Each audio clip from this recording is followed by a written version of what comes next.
Hello नमस्कार everyone. आप सभी का स्वागत है आपके अपने यूट्यूब चैनल स्मार्ट प्राइम पर। मैं आशा करता हूं कि 10वीं क्लास के विद्यार्थियों का आने वाला जो गणित का पेपर है वो बहुत ही अच्छा होगा और बहुत ही ज़बरदस्त क्वेश्चन उसके अंदर आएंगे, जिसमें आप सभी अपना 100% देंगे और मैक्सिमम टू मैक्सिमम नंबर आप उसमें लेकर आएंगे।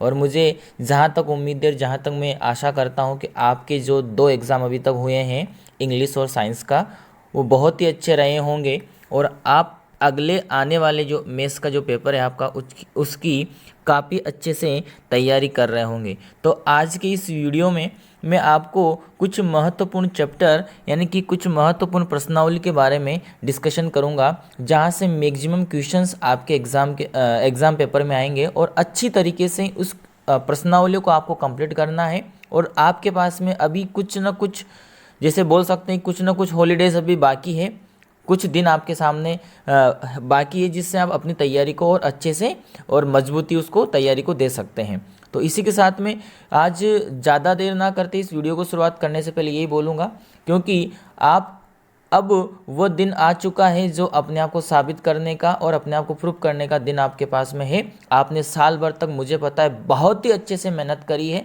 और मुझे पता है आपने बहुत ही अच्छे तरीके से इस हर कोई चीज़ को सीखा है। और वो टाइम अब आ चुका है जो आप अपना सब कुछ देने के लिए एग्ज़ाम में तैयार हो, क्योंकि बोला जाता है कि गणित का पेपर एक ऐसा पेपर होता है जहां पर आप पूरे में से पूरे नंबर लेके आ सकते हैं। बस शर्त ये है कि आपको एक एक प्रश्नावली, एक एक क्वेश्चन को आपको अच्छे से करना है और उसको अच्छे से सॉल्यूशन करना है। तो ज़्यादा देर ना करते हुए शुरुआत करते हैं।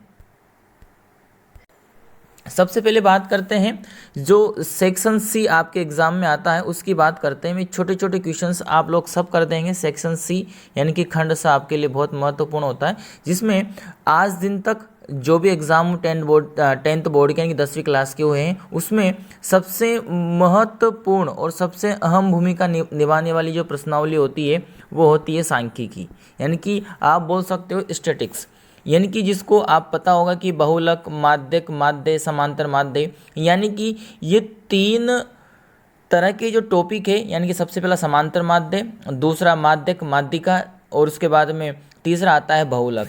यहाँ से क्वेश्चंस आने का बिल्कुल मैं आपको बता देता हूँ 100% श्योरिटी है कि 3 है, तीनों आपके एग्जाम में आएंगे। यानी कि सेक्शन सी के अंदर आपको बहुलक या माध्यिका मिलेगा या फिर माध्यिका या समांतर माध्य मिलेगा, पर मुझे लगता है जहाँ तक बहुलक और माध्यिका आपके एग्जाम में 100% आएगा।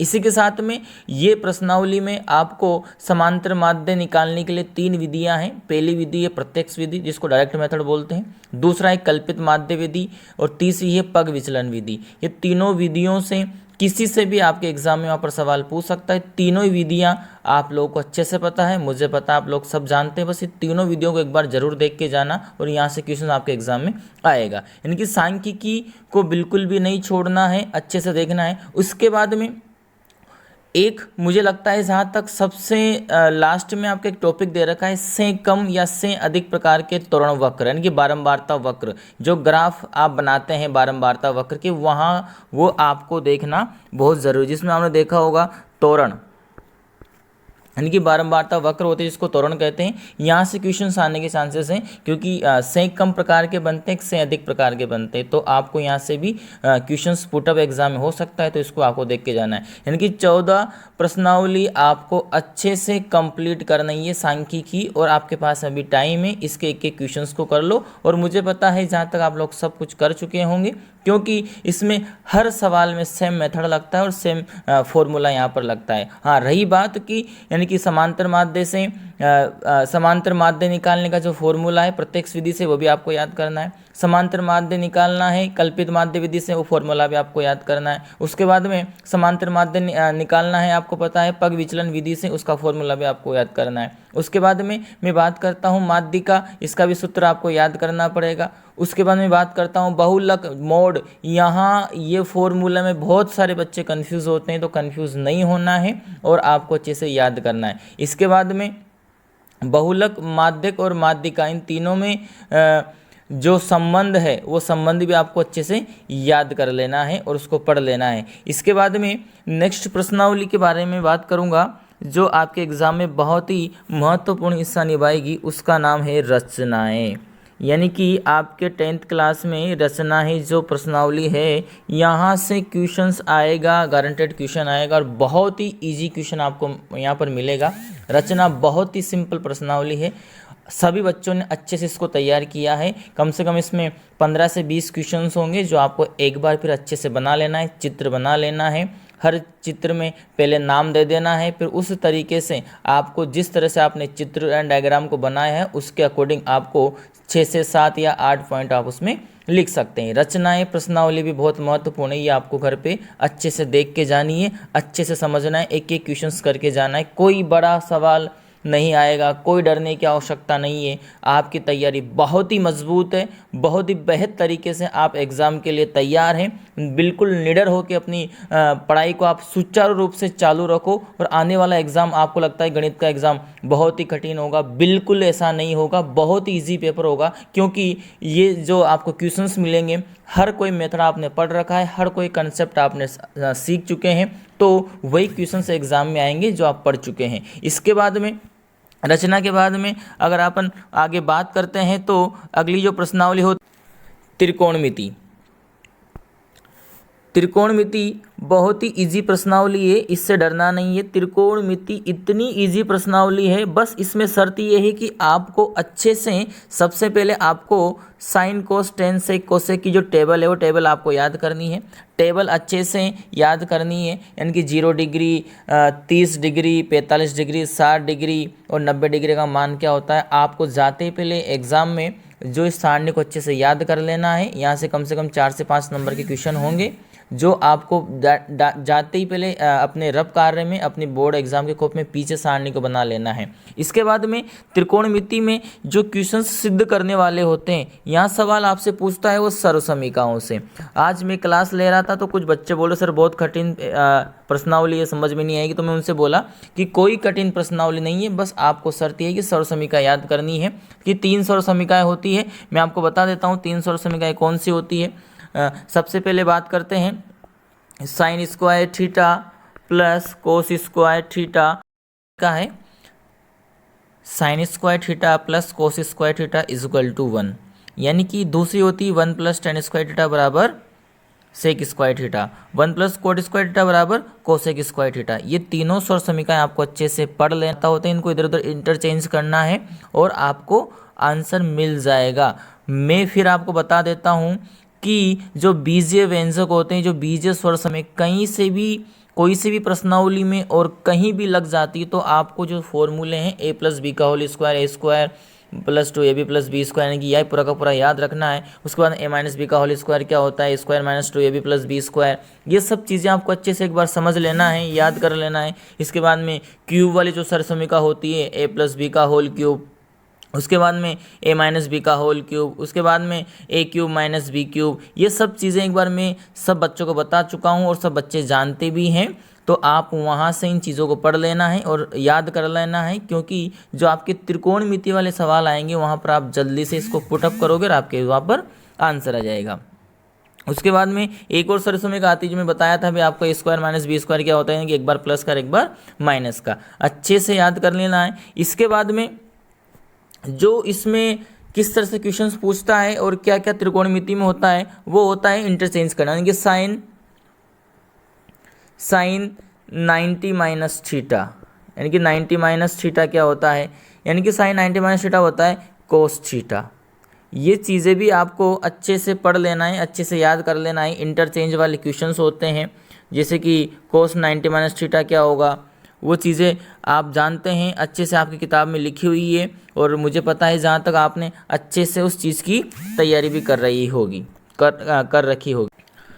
तो इस तरीके से आप इन सभी इंटरचेंज को याद रखिए। 90 माइनस थीटा वाले यहाँ से भी क्वेश्चन आने के चांसेस बहुत ज़्यादा है, मैं आपको बता चुका हूँ। सबसे पहले त्रिकोणमिति में आपको टेबल बनानी है, टेबल याद रख लेनी है। उसके बाद में सर्वसमीकाएँ, ये अपने त्रिकोणमिति सर्वसमीकाएँ, ये आपको अच्छे से याद कर लेनी है। इसको पक्षांतरण करने पर, इधर उधर करने पर किस तरह से सर्वसमीका बनती वो याद रखनी है। उसके बाद में बीजीय सर्वसमीका, यानी कि a प्लस बी का होल स्क्वायर जो मैं आपको बता चुका हूँ, वो आपको अच्छे से याद कर लेना है, क्योंकि ये सर्वसमीका आपके त्रिकोणमिति सवालों में लगेगी। इसके बाद में नेक्स्ट प्रश्नावली की बात करता हूँ। चैप्टर नंबर 5 समांतर श्रेणी।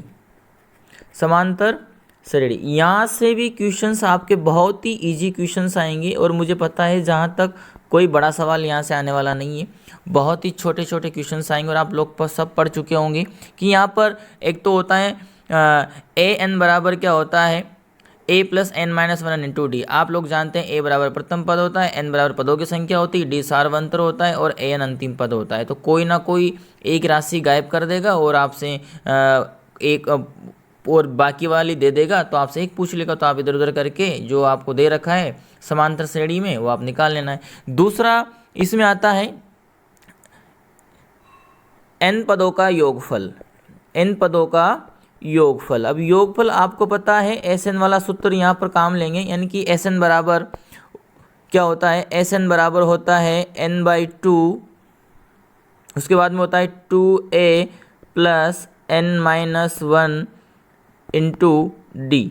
ये वाला सूत्र होता है, आपको पता है कि एस एन का मतलब होता है एन पदों का योगफल। यहाँ पर एन होता है पदों की संख्या, ए का मतलब यहाँ होता है प्रथम पद और एन माइनस वन डी। यानी कि आपको अच्छे से इन चीज़ों को याद रख लेना है।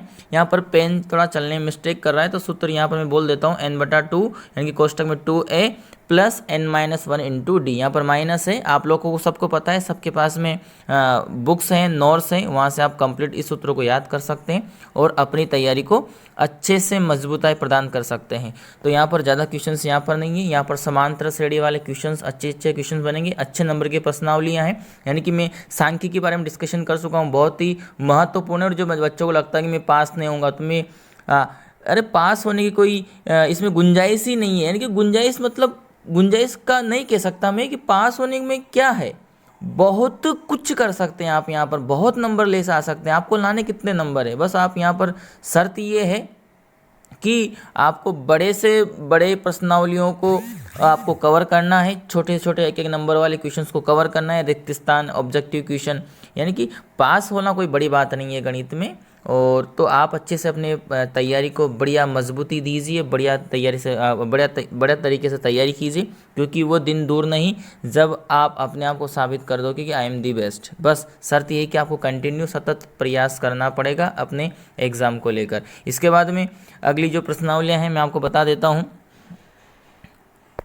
जो पहली प्रश्नावली आपके इसमें दे रखी है, जिस तरह से आप लोगों को पता होगा, वास्तविक संख्याएं, यहाँ से यूक्लिड विभाजन एल्गोरिथम है। यूक्लिड विभाजन आपको याद रख लेनी, यूक्लिड विभाजन से भी क्वेश्चन आने के चांसेस बहुत ज़्यादा होते हैं। यूक्लिड विभाजन एल्गोरिथम आपको पता होना चाहिए, किस तरह से क्वेश्चन आते हैं, क्या क्या पूछेगा। आप सब लोग जानते हैं यूक्लिड विभाजन प्रमेयिका, इसको अच्छे से कवर कर लेना, अच्छे से पढ़ लेना है, यहाँ से क्वेश्चंस पूछेगा वो। इसके बाद में सेकंड चैप्टर आपका है जिसको आप बोल सकते हैं पॉलिनोमियल्स, यानी कि बहुपद।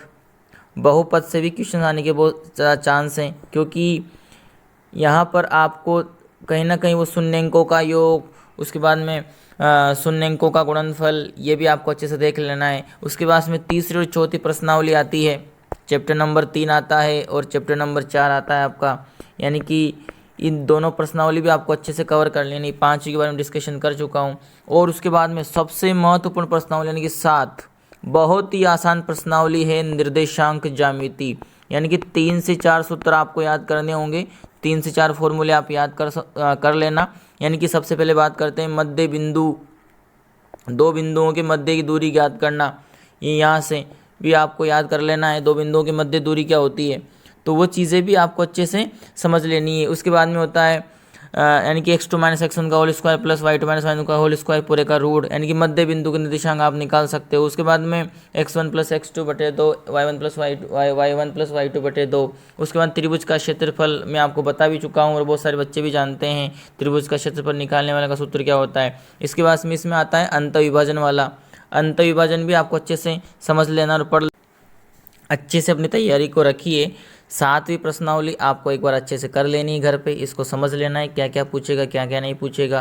तो मैं आशा करता हूँ आप लोग अच्छे से अपनी तैयारी को कर रहे होंगे, घर पे होंगे, सभी स्वस्थ होंगे और मस्त होंगे, और मुस्कुराते रहिए, हमेशा अपने जीवन में तरक्की करते रहिए, और जितना हो सके प्रेजेंट टाइम पर आलस को त्याग कर अपनी पढ़ाई को दीजिए। यानी कि याद रखिएगा, ये अंतिम समय चल रहा है, अभी आपको बिल्कुल भी किसी भी तरह की कोई लापरवाही नहीं करनी है।